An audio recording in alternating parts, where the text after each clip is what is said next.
Hello students, this is my second lecture on your SEC A2 paper, and in my previous class, in my previous video, I talked about business letters, the basics of business letters, what is a business letter, what are the different types of business letters, and I also provided you with a format of writing business letter, a format which you need to maintain in order to write business letters in your examination.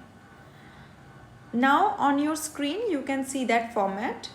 I told you in my last class that at first you need to write the sender's address. I'm just trying to brush up a bit.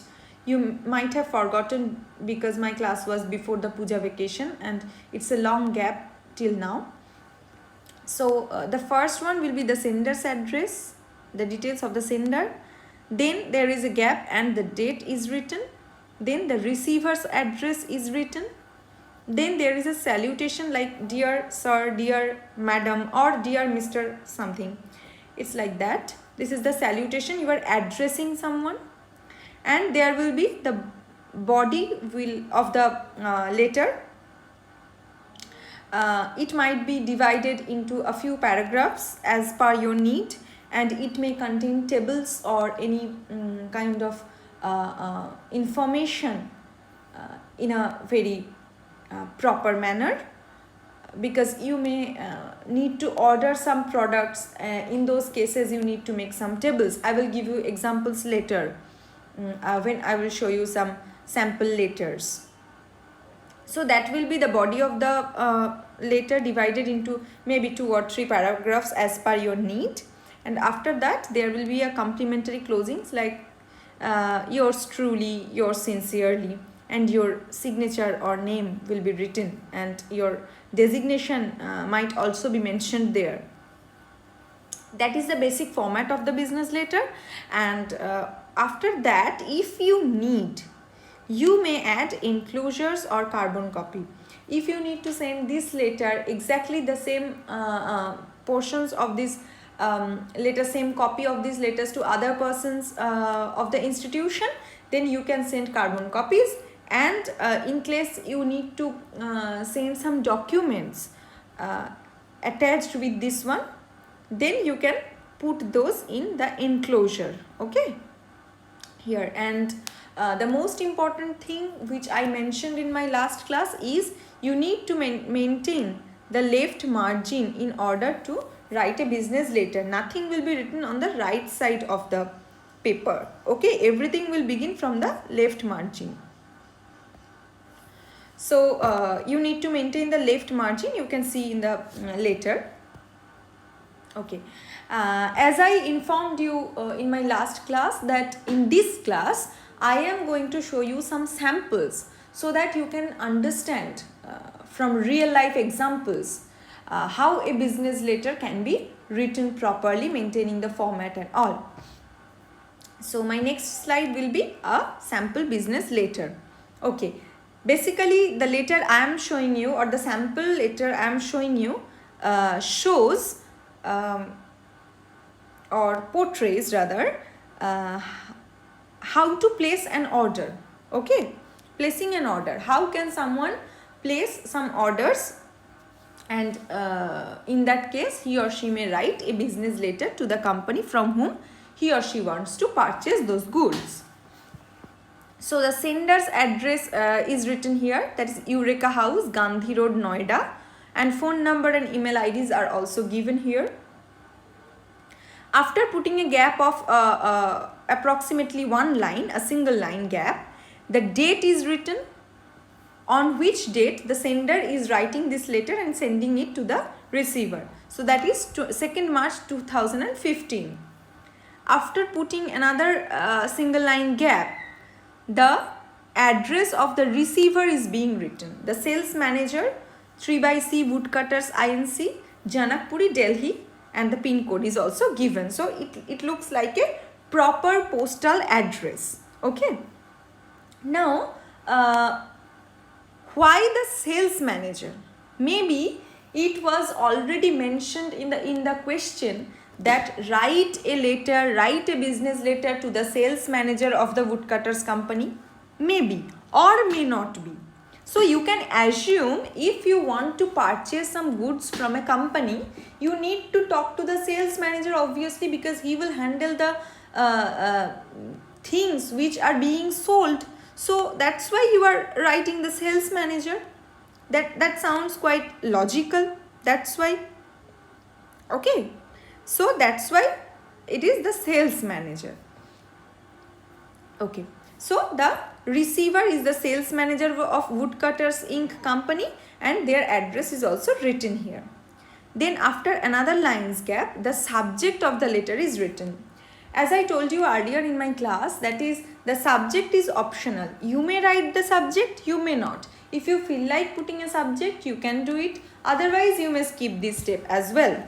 So the subject is placing order for furniture. So you need to write subject, then put a colon, and then need to write the subject. What is the subject of this letter? That is placing order for furniture. So this person wants to buy some furniture from this company, and he is writing this letter to place the order. Placing order. This is important. What is the main theme of your letter? That should be mentioned in the subject. You are placing an order. In some cases, you may make complaint. Okay. So it will vary from letter to letter, from question to question. So you need to read the question very carefully and put the subject in accordance with the question. Okay. Then there is a salutation, that is madam. You can write respected madam or dear madam or whatever you want to write. This is a follow-up of our previous communication reference number, this. Okay, so you can understand that this man from Eureka House and this sales manager, this madam, they had a previous communication through business letters.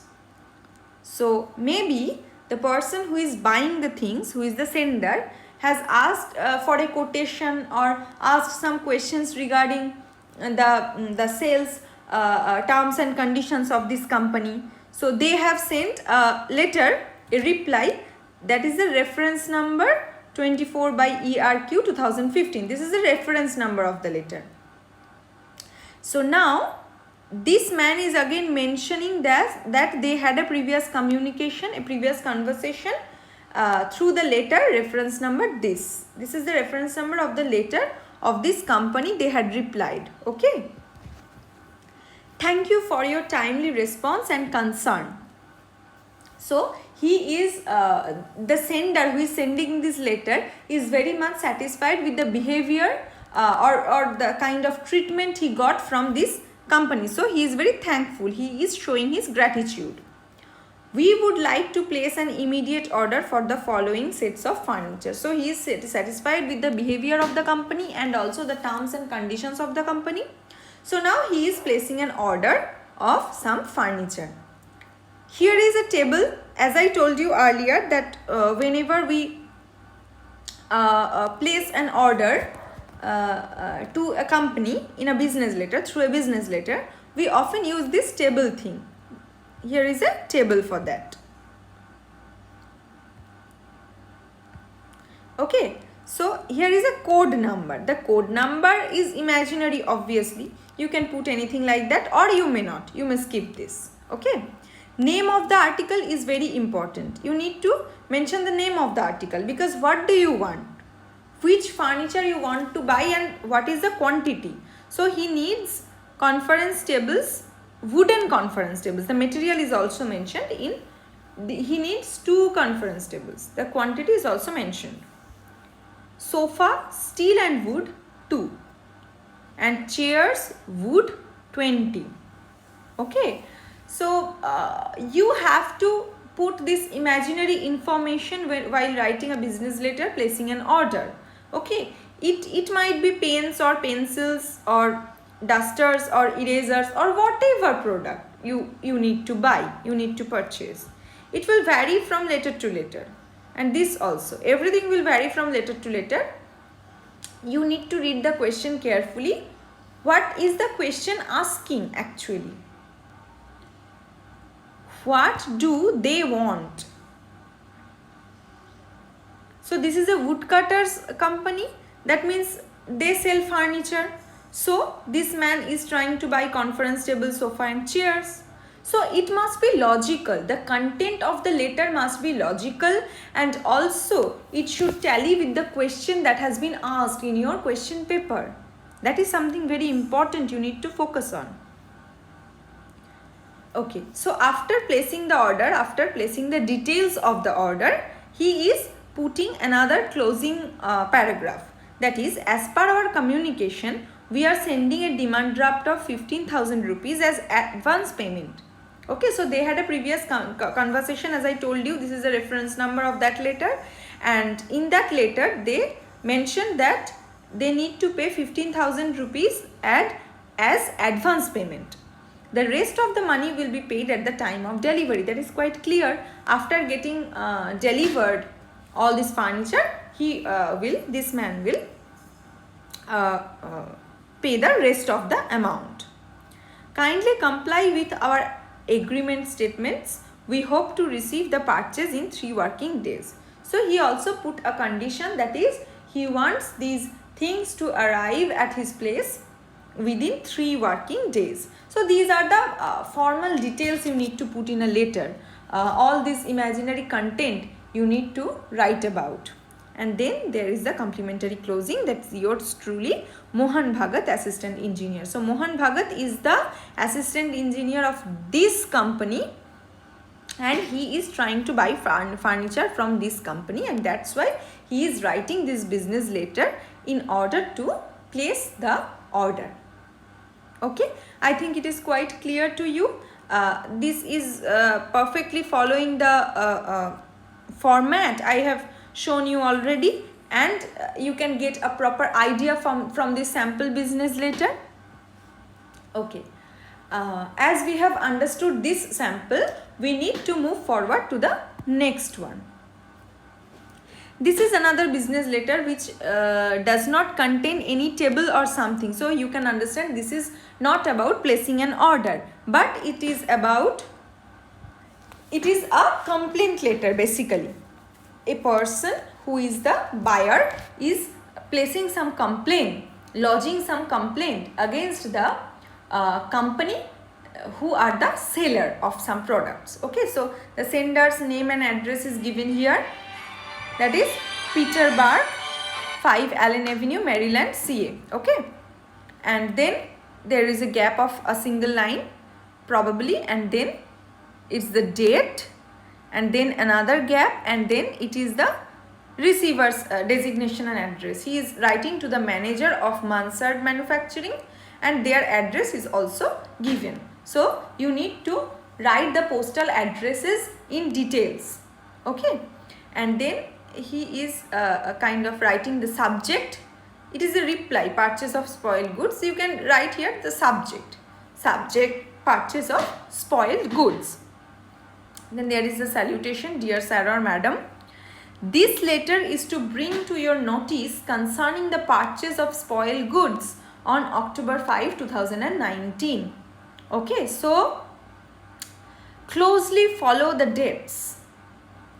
This man has received some faulty goods on October 5, 2019. So he is making his complaint. He does not want those goods anymore. He wants to return them, or wants to get some compensation, anything like that. So he is writing the letter on October 7. So the dates must tally.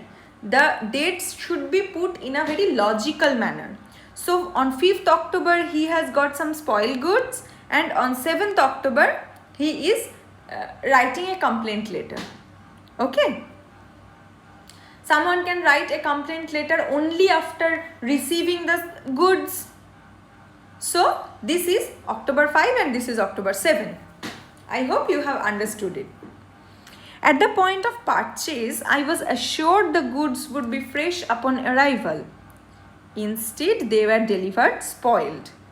I have attached a photo as well as the delivery receipt.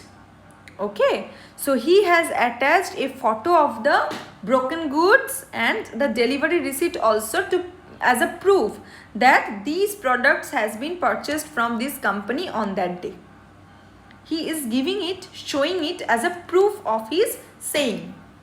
I would request you to look into this matter and either refund my purchase or send out another supply. Okay, so his demand is quite clear. It is quite clear. What does he want? Thank you. Okay, so in a very prompt, precise manner, he has placed his grudges and grievances and asking for a solution from the company from whom he has bought those goods. Sincerely, Peter Burke. This is the name of the person. You already know. Okay. At the end, there is enclosures. What is that enclosure? Photo and receipt. As he mentioned in the body of the letter that he has attached a photo and the delivery receipt. So, he is also mentioning it here. That means he is attaching the photo of the broken spoiled goods and the delivery receipt with this letter and sending them to the company from who has bought those things, who has received those things. Okay, that's why he is putting these enclosures. So I have shown you almost all the criteria that can be demanded while writing a business letter. So both these samples, these two letters completely show how a business letter should be written, maintaining the proper format, and the content also is very valuable. Okay, is very valid. So you need to closely follow these two samples while writing your own business letters, while answering the questions in your final examination.